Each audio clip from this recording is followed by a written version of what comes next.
Hello student, in this part of lecture I am going to discuss calculation of torque when a dipole is placed in an uniform electric field. जब एक uniform electric field में dipole रखा हुआ हो और उस समय मुझे टॉर्क का कैलकुलेशन करना है और डिराइव करना है कि टॉर्क का रिलेशन क्या है। मींस कि हमें टॉर्क का जो रिलेशन है torque we have to derive it, it is the cross product of P and E. P is called electric dipole moment and E is called electric field. ये हमें relation जो है ये डिराइव करना है। Torque is the product of dipole moment and vector product and electric field. ये देखिए, ये आपका टॉर्क ये जो है डाइपोल है इसी इलेक्ट्रिक फील्ड में रखा हुआ है और ये इलेक्ट्रिक फील्ड के साथ ये डाइपोल का डायरेक्शन कैसे होता है, निगेटिव से पॉजिटिव होता है, ऐसे है। डाइपोल का डायरेक्शन ऐसे है और इलेक्ट्रिक फील्ड का डायरेक्शन कैसे है, ऐसे है। इन दोनों के बीच ये एंगल जो है इस समय ये एंगल थीटा बन रहा है। तो ये जो इलेक्ट्रिक फील्ड है वो टॉर्क के साथ, जो इलेक्ट्रिक फील्ड जो है वो डाइपोल मोमेंट के साथ एंगल थीटा बना रहा है।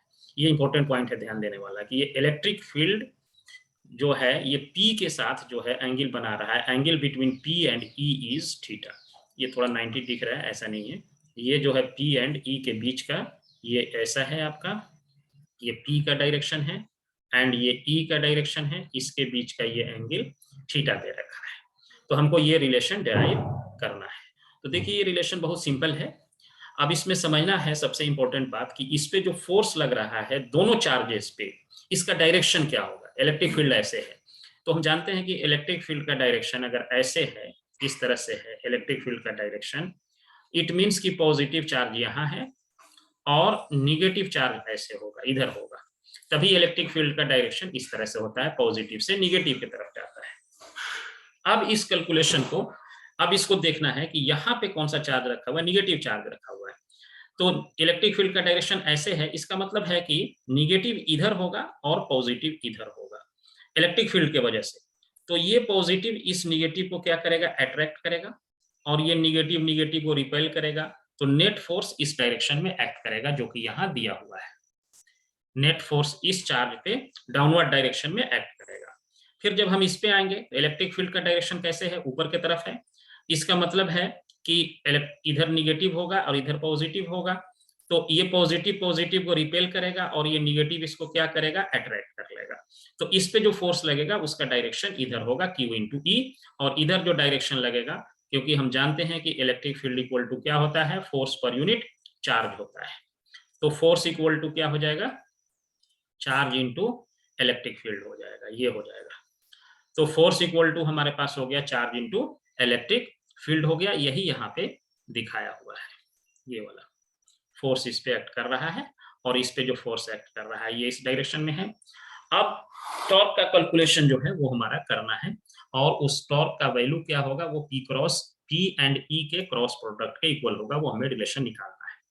अब देखिए यहाँ पे जो डाइपोल मोमेंट का डायरेक्शन होता है वो निगेटिव टू पॉजिटिव जाता है। इसको फिर से एक बार और खींचते हैं ताकि समझने के लिए। ये हमारा, मान लीजिए ये हमारा P का डायरेक्शन है और यहाँ से यहाँ तक का जो डिस्टेंस है वो दे रखा है 2a है। और E हमारा कैसे जा रहा है, इसको दूसरे कलर से लेते हैं। E का डायरेक्शन हमारा कैसे है, E जो है ऐसे जा रहा है, इस तरह से है E का डायरेक्शन इलेक्ट्रिक फील्ड। और ये P का डायरेक्शन इधर है, ये direction of P is along this. यहाँ पे निगेटिव चार्ज रखा हुआ है और यहाँ पे पॉजिटिव चार्ज रखा हुआ है। ये एंगल क्या बन रहा है, थीटा बन रहा है, यही दे रखा है इसमें। अब मुझे क्या करना है, निकालना है कि टॉर्क का वैल्यू कितना होगा। अब इस पे जो फोर्स एक्ट कर रहा है, ये डायरेक्शन ऐसे दिया हुआ है, फोर्स ऐसे है, इस पे एक्ट कर रहा है Q इंटू E। और इस पे जो फोर्स एक्ट कर रहा है, दूसरा कलर लेते हैं, इस पे जो फोर्स एक्ट कर रहा है इसका डायरेक्शन जो है ये ऐसे है, इस डायरेक्शन में एक्ट कर रहा है force Q into E act कर रहा है, negative Q into E। Magnitude दोनों का क्या है, सेम है, इक्वल है और अपोजिट है। तो दो फोर्स जब इक्वल अपोजिट एक्ट करेगा तो इस पॉइंट के अबाउट इसमें रोटेशनल मोशन आ जाएगा। ये इसको ऐसे घुमाएगा और ये इसको ऐसे ले जाएगा, यानी इसका रोटेशन ऐसे होगा, इसका रोटेशन ऐसे हो गया और इसके वजह से रोटेशन कैसे होगा, ऐसे होगा। तो दोनों का रोटेशन जो देखेंगे सेम डायरेक्शन में, ये एंटी क्लॉकवाइज, ये भी एंटी क्लॉकवाइज। तो टोटल टॉर्क का जो प्रोडक्शन होगा दोनों एडिटिव हो जाएगा, ऐड हो जाएगा। अगर एक ऐसे रहता, दूसरा ऐसे रहता, एक का टॉर्क ऐसे होती और दूसरे की टॉर्क ऐसे होती, तो इसमें सब्ट्रैक्ट हो जाता। लेकिन ये दोनों का डायरेक्शन सेम है, तो टॉर्क क्या हो जाएगा, इसमें ऐड हो जाएगा। अब टॉर्क का जरा डेफिनेशन याद करिए, क्या होता है। Torque is, it is product of force and perpendicular distance, इसको परपेंडिकुलर कहते हैं, perpendicular distance, it is product of force and perpendicular distance in the direction of force। ये डेफिनेशन याद रखना है, in the direction of force, in the direction of force। Torque जो है force and perpendicular distance का product है, इन किधर, इन the direction of force. तो फोर्स के डायरेक्शन में मुझे परपेंडिकुलर डिस्टेंस चाहिए, ये है फोर्स, इसके डायरेक्शन में परपेंडिकुलर डिस्टेंस क्या होगा, एक दूसरा कलर लेते हैं, इसके डायरेक्शन में परपेंडिकुलर डिस्टेंस निकालना है। मतलब ये फोर्स तो इधर है और परपेंडिकुलर डिस्टेंस कौन सा होगा, यहां से अगर एक हम परपेंडिकुलर लाइन ऐसे खींचे, ये लाइन परपेंडिकुलर है इस पर, तो यही वाला डिस्टेंस चाहिए, ये डिस्टेंस, ये वाला ध्यान रखिए, ये वाला डिस्टेंस। थीटा कहाँ है, यहाँ पे, थीटा यहाँ पे है, ये एंगल थीटा है, और ये डिस्टेंस परपेंडिकुलर वाला चाहिए। और यहां से यहां तक डिस्टेंस क्या है, ए है, ये एंगल थीटा है, इधर भी खींचेंगे तो वही, ये वाला डिस्टेंस भी इसका ए है, और ये एंगल क्या है, थीटा यहाँ है, तो यहाँ भी क्या होगा, इस डायरेक्शन में ये भी क्या होगा, थीटा होगा। तो ये डिस्टेंस चाहिए मुझे, इसका नाम अगर हम मान लें ए दे दें और ये बी दे दें, तो हमको ए बी डिस्टेंस चाहिए। ये मान लिया ओ है हमारा सेंटर पे पॉइंट है, तो हमको कौन सा डिस्टेंस निकालना है, ए बी निकालना है। फोर्स हमारा क्या हो गया, ये एफ हो गया, क्यू इंटू ई, और इसके डायरेक्शन में परपेंडिकुलर डिस्टेंस क्या है, ए बी है। यानी टॉर्क हमको इसके वजह से ये टॉर्क निकालना है, इस पर पॉजिटिव चार्ज के वजह से, तो इस पे टॉर्क जो लिखेंगे वो हम लिखेंगे, फोर्स हो गया इसका Q इंटू ई, और परपेंडिकुलर डिस्टेंस क्या हो गया, ए बी। इसके वजह से इसको मान लिया टाउ वन कह देते हैं, इसके वजह से टाउ वन, ये वाला टॉर्क जो होगा इसको मान लिया टाउ वन कह दिया, इसको टाउ से कहते हैं। अब ए बी का वैल्यू निकालना है, तो ए बी क्या बन रहा है, ट्रायंगल बन रहा है। देखिए इसको हम तोड़ते हैं, ये ट्रायंगल बन रहा है, इसका ये क्या है, थोड़ा बड़ा करते हैं, ये वाला हमारा यहाँ पे एंगल क्या है, ये वाला, ये क्या है 90 डिग्री है, ये कौन सा एंगल है, यही एंगल है थीटा, ये क्या डिस्टेंस है, ए है, और यही निकालना है हमको, ए बी निकालना है। इसमें ये एंगल थीटा दे रखा है, तो इसमें अगर साइन थीटा हम लगा दें, तो साइन थीटा इक्वल टू क्या हो जाएगा, ए बी, ये ओ है, डिवाइडेड बाई ओ बी। तो A B and O B कितना है, ए है, यही तो है ए। इसको मैंने ट्रायंगल को थोड़ा बड़ा कर दिया है, ए बी को, ये 90 डिग्री एंगल यहाँ पे था, इसको कर दिया। तो ए बी हमारा क्या हो जाएगा, ए साइन थीटा हो जाएगा। तो इस ए बी का वैल्यू यहाँ पुट कर दीजिए, तो टाउ वन इक्वल टू हो जाएगा क्यू इंटू ए ई इंटू ए साइन थीटा। एक वैल्यू हमारा निकल गया, इसको मान लेते हैं क्वेश्चन नंबर 1। सिमिलरली यहाँ पे भी देखेंगे तो उतना ही आएगा, यहाँ से परपेंडिकुलर डिस्टेंस फिर निकालना है, फोर्स के डायरेक्शन में परपेंडिकुलर डिस्टेंस अगर आप निकालेंगे, यहाँ से ये फोर्स लग रहा है, इसके डायरेक्शन में परपेंडिकुलर डिस्टेंस, यानी कि यहाँ से इस लाइन पे परपेंडिकुलर ड्रॉ करना पड़ेगा, ये 90 डिग्री है। तो सिमिलरली टाउ टू, इसके वजह से जो टॉर्क है इसका अगर हम टाउ टू कहें, similarly tau two will be equal to, क्या होगा, टाउ टू क्या होगा, फोर्स उस पे का मैग्नीट्यूड है Q इंटू ई, और डिस्टेंस ये वाला मान लीजिए कि ये C और D है, तो इंटू करेंगे CD, और CD भी उसी तरह सॉल्व करेंगे जैसे AB किए हैं, तो वो भी हमारा आएगा A साइन थीटा। इसको इक्वेशन नंबर 2 दे देते हैं। तो नेट टॉर्क उस पे जो लिखेंगे, रिजल्टेंट टॉर्क, नेट टॉर्क क्या होगा, नेट टॉर्क हमारा बताइए क्या होगा, दोनों को क्या कर देंगे, ऐड कर देंगे। तो दोनों को जब आप ऐड करेंगे, इस दोनों टॉर्क को ऐड करते हैं, दूसरा कलर लेते हैं, इस दोनों को जब हम ऐड करेंगे यहाँ पे, तो total torque equal to tau one plus tau two हो जाएगा, ये वाला। और इस दोनों में देखिए Q इंटू ए ई, Q इंटू ई यहाँ भी है, ए यहाँ भी है, साइन थीटा यहाँ भी है, यानी कि टोटल ऐड करेंगे तो 2 QE ए साइन थीटा हो जाएगा, यही हो जाएगा।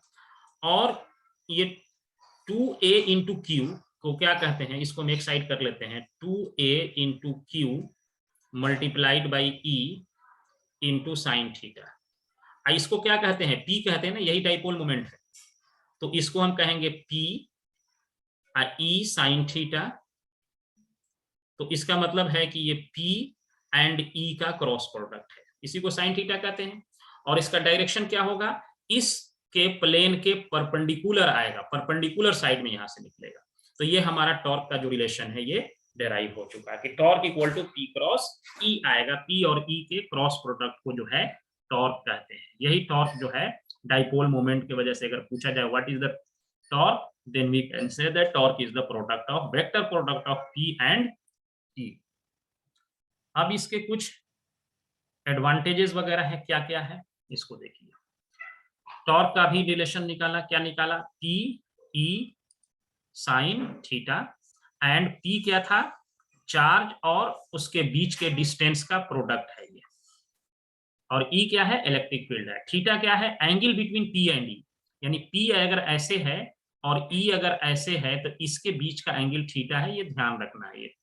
ये है P और ये है थीटा, इसके बीच का एंगल है ये तीन बातें ध्यान रखनी है, तब ये सारी बातें समझ में आएगी। The torque will tend to align the dipole with the field when P is aligned with E, the torque is zero. अब अगर ये P और E एक साथ अलाइन हो गया, यानी P जिधर है उधर ही E हो गया, है ना, P जिधर है उधर ही E हो गया, तो थीटा क्या हो जाएगा, जीरो हो जाएगा। तो थीटा जैसे ही यहाँ जीरो होगा तो P E साइन जीरो, ये क्या हो जाएगा, जीरो हो गया। तो इस कंडीशन में आपका टॉर्क का वैल्यू क्या हो जाएगा, वो जीरो हो जाएगा। यानी जब दोनों सेम डायरेक्शन में इंक्लाइन रहेगा तो उस समय आपका टॉर्क का वैल्यू क्या हो जाएगा, जीरो हो जाएगा। व्हेन P इज, ये बहुत इंपॉर्टेंट पॉइंट सब है इसके बारे में, when P is parallel to E, the dipole has net force in the direction of increasing field. जब P और E सेम डायरेक्शन में हो जाएगा तो उस समय क्या होगा, इस पे फोर्स तो होगा, नेट फोर्स होगा, लेकिन टॉर्क नहीं है, टॉर्क यहाँ जीरो हो गया क्योंकि P क्रॉस E क्या है, ये जीरो है। तो उस समय आपका जो है टॉर्क की वैल्यू नहीं होगी, लेकिन फोर्स की वैल्यू तो है, फोर्स तो होना ही है। और किधर होगा डायरेक्शन, इंक्रीजिंग इन फील्ड के डायरेक्शन में होगा, उसको अभी दिखाते हैं। जब आपका ये वाला इसका डायग्राम है, when P is parallel to E, P जो है P के पैरेलल है, the dipole has net force in the direction of increasing field, जिधर फील्ड इंक्रीज कर रहा है उसके डायरेक्शन में होगा।